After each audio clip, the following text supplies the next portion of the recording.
اقرأ كتاب الله ترق جنانه وتنل عظيم الأجر والغفران. أعوذ بالله من الشيطان الرجيم.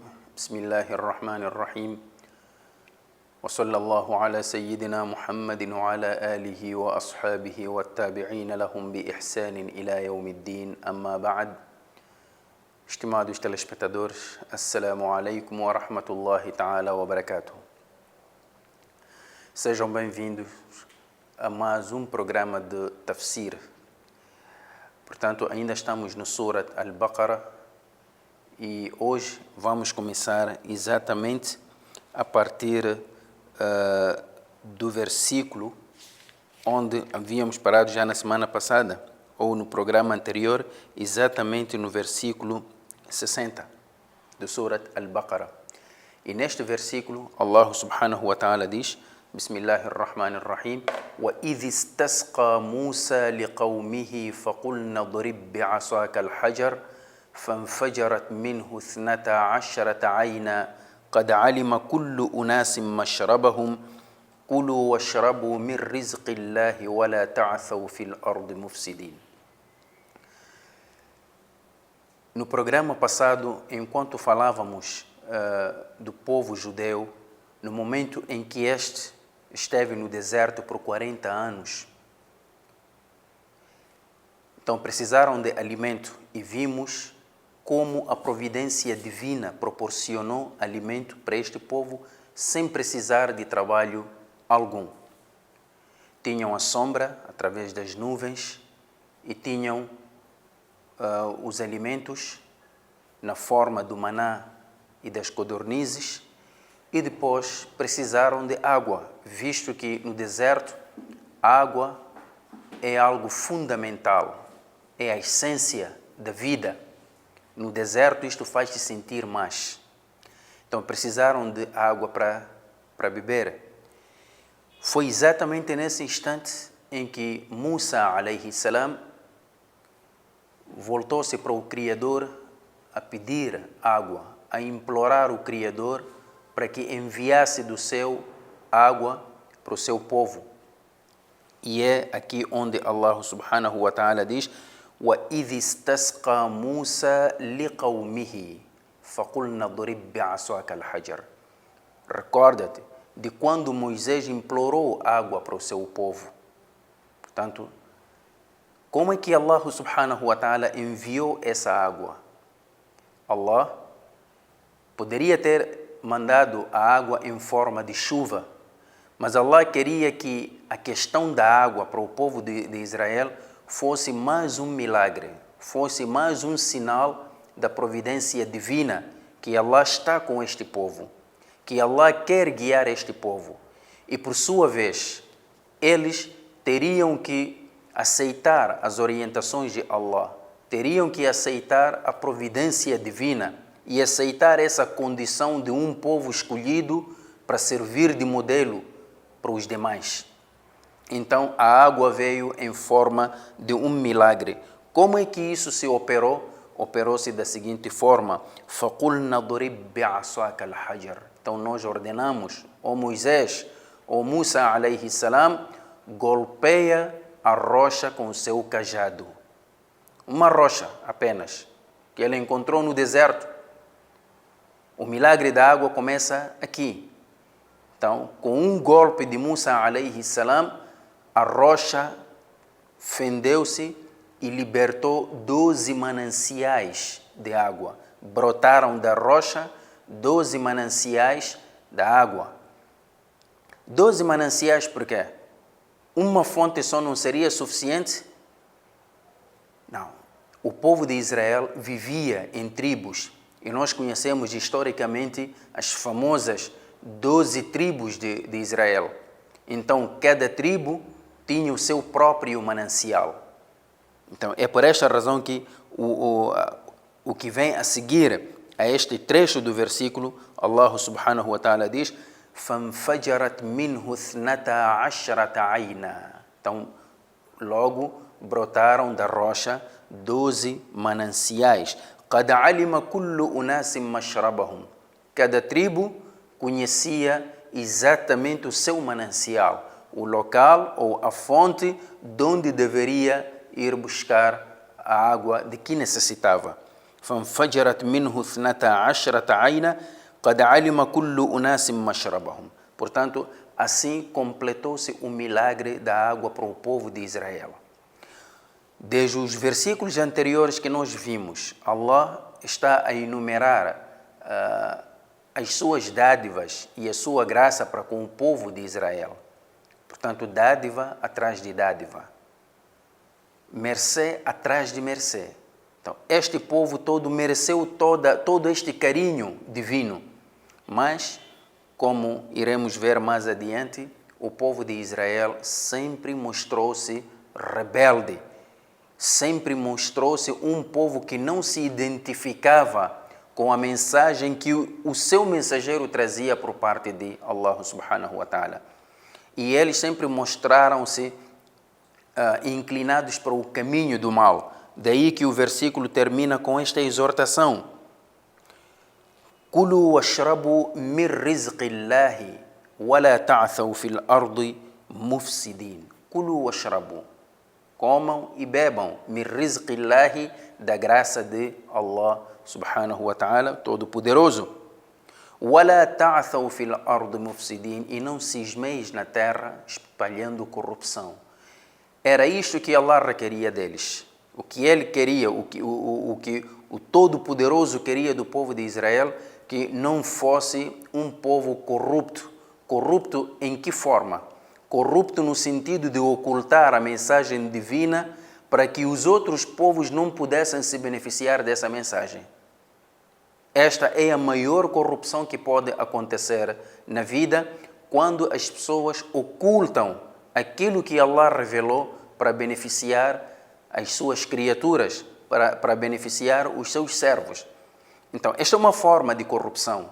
Há várias outras formas de corrupção. Negar a mensagem divina, rejeitar essa mensagem, faz parte também, é uma forma de corrupção na terra, porque a mensagem divina tem como epicentro iluminar as criaturas e conduzi-las ao Criador. Esta é a razão fundamental de toda a mensagem divina.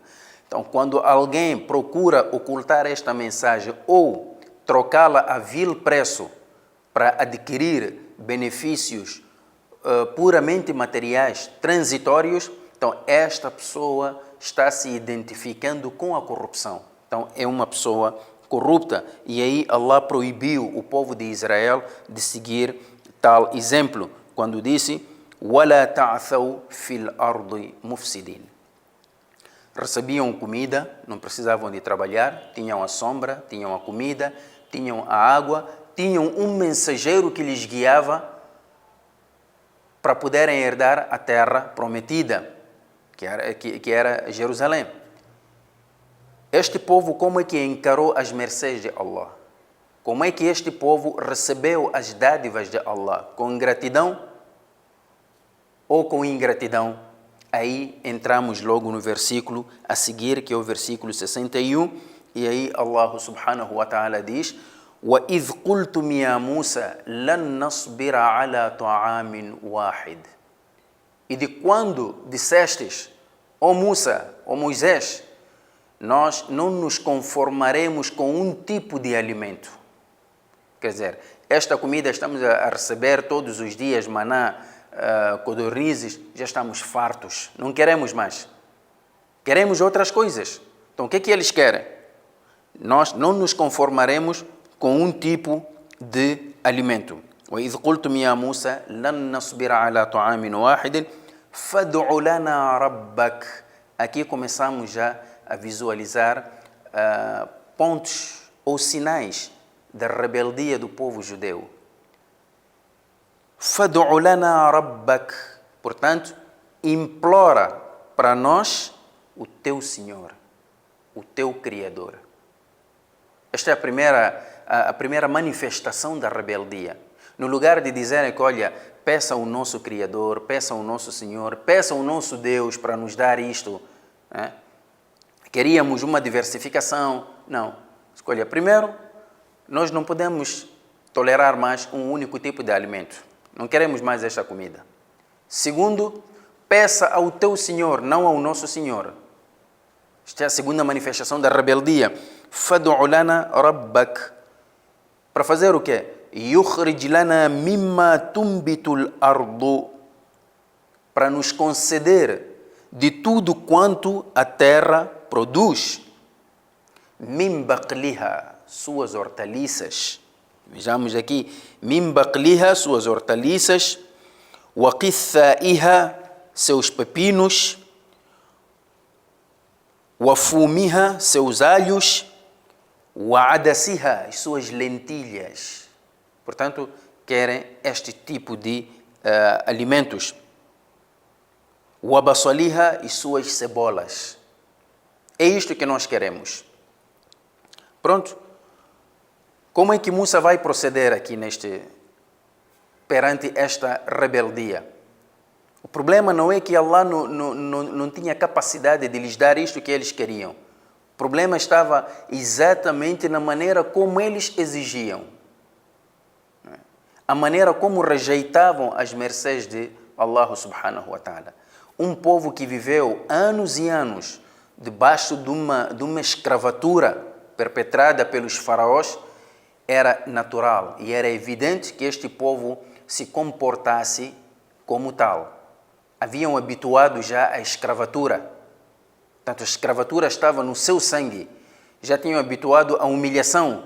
Então, tirar este fulano da humilhação, da escravatura, onde se encontrava, para uma outra forma de viver, é preciso primeiro reabilitar o seu interior. E é isso que Musa foi ordenado para fazer. Quer dizer, é verdade que todo escravo precisa de liberdade, mas muito mais do que a liberdade, precisa de uma liberdade interna, precisa de uma reabilitação interna, precisa restituir a sua dignidade humana. E era isso exatamente que este povo precisava. Portanto, aqui Musa alayhi salam, depois do pedido que eles fizeram, então Musa respondeu: "Qal atastabdiluna alladhi huwa adna billadhi huwa khair?" Então vocês trocam algo que é bom com algo que é pior? Isto que vocês recebiam sem trabalho nenhum, puramente uma providência divina. Querem trocar isto com algo que para a sua aquisição precisarão de trabalhar, precisarão de se humilhar. Então, o que é que nós vamos fazer? قال أتستبدلون الذي هو أدنى بالذي هو خير اهبطوا مصرا. Então, voltai para o Egito. Lá vão encontrar essas coisas que vós pedistes, mas debaixo de uma humilhação. اهبطوا مصرا فإن لكم ما سألتم. Então, voltai para o Egito e lá encontrarão o que pedistes. Será que eles voltaram?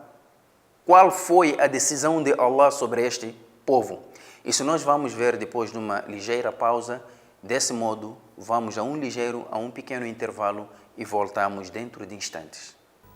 اقرأ كتاب الله ترق جنان اقرأ كتاب الله ترق جنان Bismillahirrahmanirrahim. Estimados irmãos, estamos de volta à segunda parte do nosso programa de tafsir.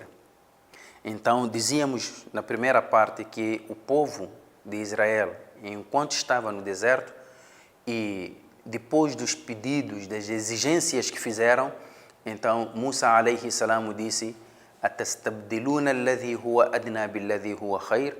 Quer dizer, vocês trocam algo que é bom com algo que é pior. Então, ihbitu misran fa inna lakum ma sa'altum. Então, voltai, regressem para a terra do Egito, lá a terra da escravidão, e lá encontrareis aquilo que pedistes. Depois, o Corão Al-Karim continua, o versículo 61 continua ainda, e qual foi a sentença do Criador? O Criador diz: وَضُرِبَتْ عَلَيْهِمُ الذِّلَّةُ وَالْمَسْكَنَةُ وَبَاءُوا بِغَضَبٍ مِّنَ اللَّهِ.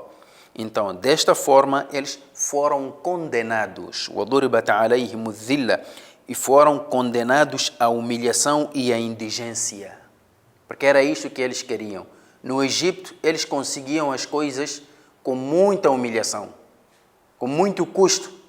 E porque eles queriam isso e já tinham habituado essa condição de servos, de escravatura, então só teriam que voltar para o Egito e lá encontrariam isso, mas nas condições anteriores. وَضُرِبَتْ عَلَيْهِمُ الذِّلَّةُ وَالْمَسْكَنَةُ. Portanto, eles foram condenados à humilhação e à indigência. Como não bastasse, وَبَاءُوا بِغَضَبٍ مِّنَ اللَّهِ, e incorreram na abominação de Allah. Eles atraíram sobre si a ira de Allah subhanahu wa ta'ala. Isto é natural. Mesmo dentro das nossas casas, isso acontece.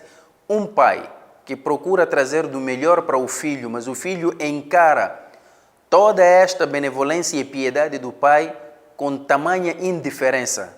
No final, o pai acaba deixando o filho à sua sorte. Allah dá, mas eles não agradecem. O que é que vai acontecer? Eles atraem sobre si a ira do Criador. Então, Allah subhanahu wa ta'ala direcionou a sua ira contra eles. وَبَاءُوا بِغَضَبٍ مِّنَ اللَّهِ. E aqui coloca-se uma pergunta. Tudo isto foram condenados à humilhação, foram condenados à indigência, incorreram na abominação de Allah, atraindo sobre si a ira de Allah. Tudo isto simplesmente porque pediram alimentos diferentes daqueles que consumiam. Simplesmente no lugar do maná, no lugar das codornizes, pediram hortaliças, pepinos, lentilhas e por aí em diante, só porque negaram aquele alimento e preferiram outro tipo de alimento, vão incorrer na abominação de Allah subhanahu wa ta'ala. E nós sabemos que Allah é a misericórdia por excelência. Não, a razão não está no simples fato de terem exigido um outro alimento diferente daquele que recebiam, sem trabalho nenhum. A questão será mencionada as razões por detrás desta sentença divina. Nós vamos encontrar na parte final do versículo. E o versículo diz assim: ذَلِكَ, isso aconteceu, ao serem condenados à humilhação, à indigência e à ira de Allah, isso aconteceu, ذَلِكَ, isso porque بِأَنَّهُمْ كَانُوا يَكْفُرُونَ بِآيَاتِ اللَّهِ, porque eles desdenhavam os versículos de Allah, isto é, desdenhavam e viravam as costas às orientações do Criador. Esta é a primeira razão. Rejeitar a orientação do Criador. E o que é que significa rejeitar a orientação do Criador? Rejeitar a orientação do Criador significa optar pela corrupção na terra. Porque Allah, que criou o mundo, Ele melhor do que ninguém sabe como deve funcionar esse mundo. E a orientação de Allah integra elementos que nos ajudam a vivermos de uma forma pacífica com toda a natureza que nos rodeia. Longe de Allah, então nós estaremos a cometer corrupção na terra na medida em que vamos estragar tudo que Allah subhanahu wa ta'ala criou. Cada coisa Allah criou na sua medida certa. Então, a primeira razão deste destino do povo de Israel, ذَلِكَ بِأَنَّهُمْ كَانُوا يَكْفُرُونَ بِآيَاتِ اللَّهِ, porque eles não creram na orientação de Allah, rejeitaram os versículos de Allah. Esta é a primeira razão.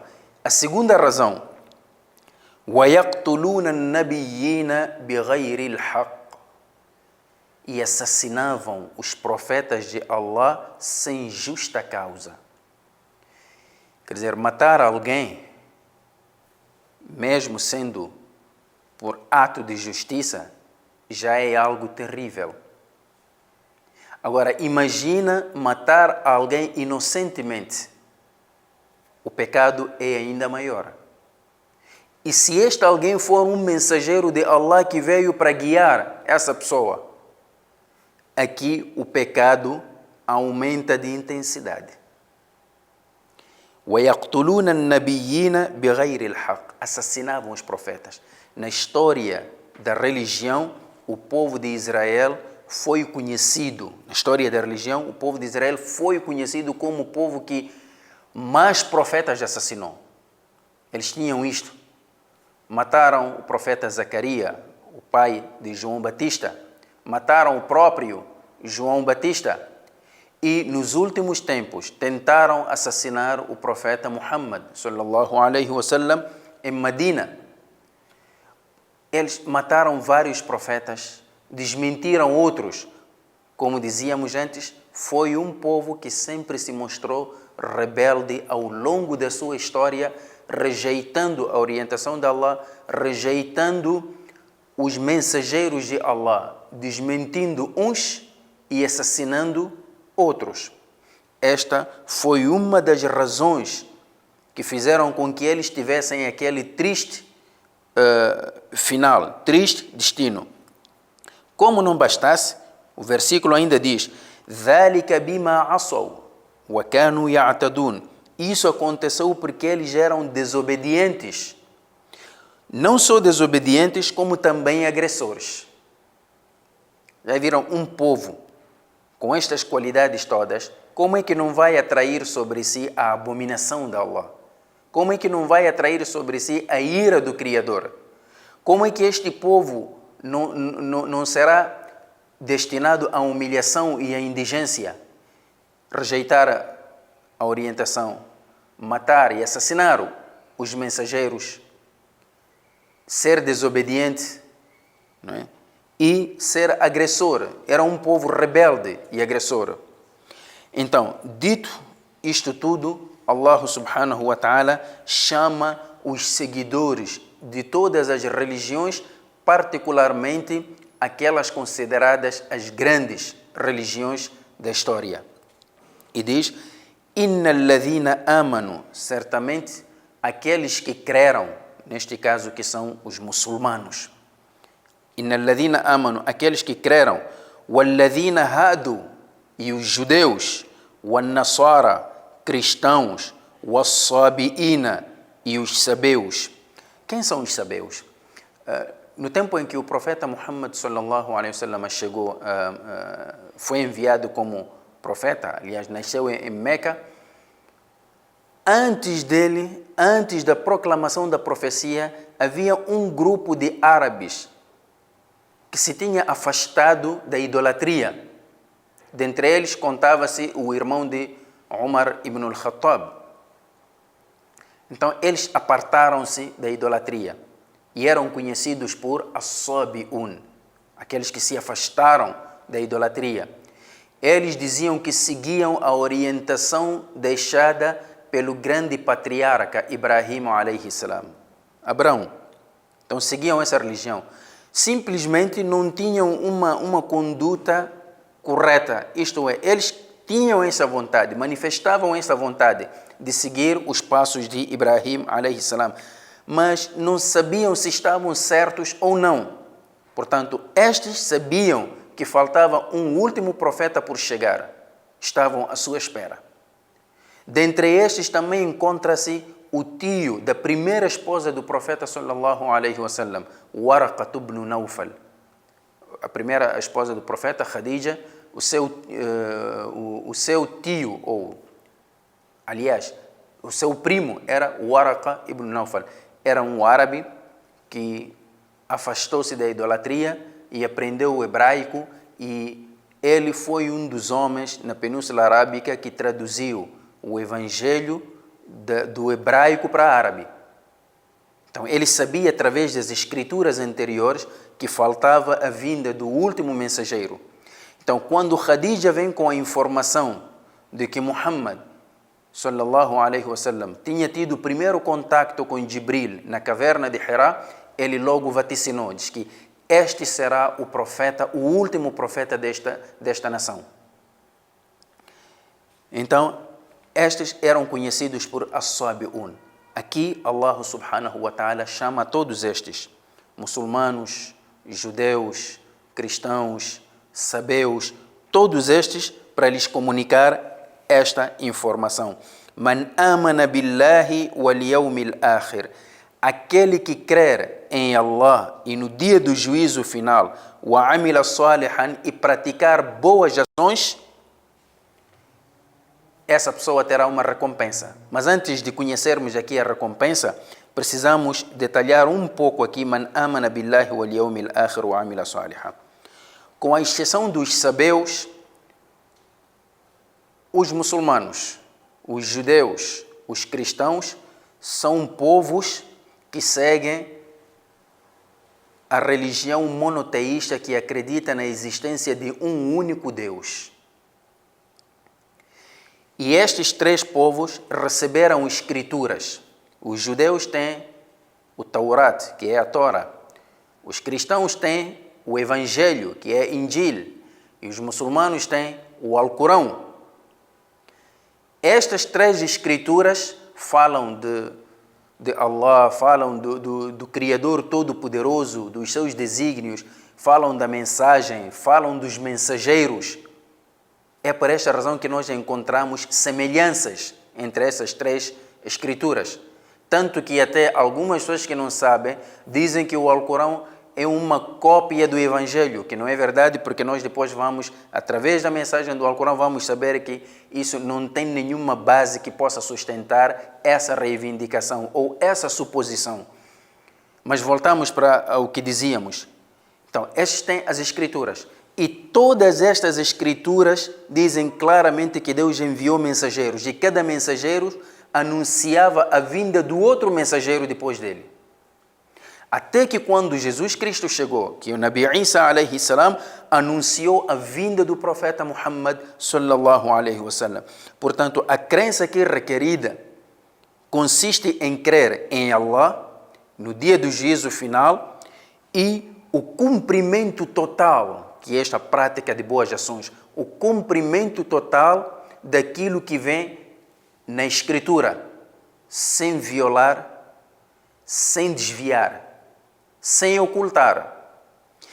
Todos estes, se crerem em Allah no dia do juízo final e praticarem boas ações, não ocultaram o que a própria Escritura diz, فَلَهُمْ أَجْرُهُمْ عِنْدَ رَبِّهِمْ. Então eles terão a sua recompensa perante o seu Senhor, وَلَا خَوْفٌ عَلَيْهِمْ, e não serão vítimas ou não serão presas do temor, وَلَا هُمْ يَحْزَنُونَ, nem serão vítimas da tristeza. Isto é, têm a boa nova aqui na vida e quando morrerem também serão recebidos pela boa nova, porque Allah subhanahu wa ta'ala vai acolher estas pessoas no manto da sua misericórdia, no seu paraíso, que é a morada da sua misericórdia, que é a morada eterna. Portanto, nós vamos parar por aqui para continuarmos no próximo programa. Até lá, se Allah nos dar vida e saúde. Jazakumullahu khairan. Wassalamu alaikum wa rahmatullahi ta'ala wa barakatuhu. اقرأ كتاب الله ترق جنانه اقرأ كتاب الله ترق جنانه وتنل عظيم الأجر والغفران.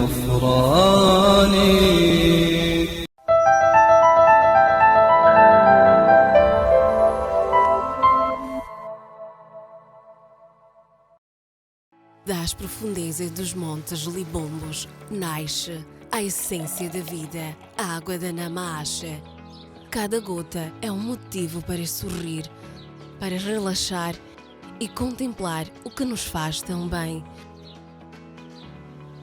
A água da Namache faz tão bem.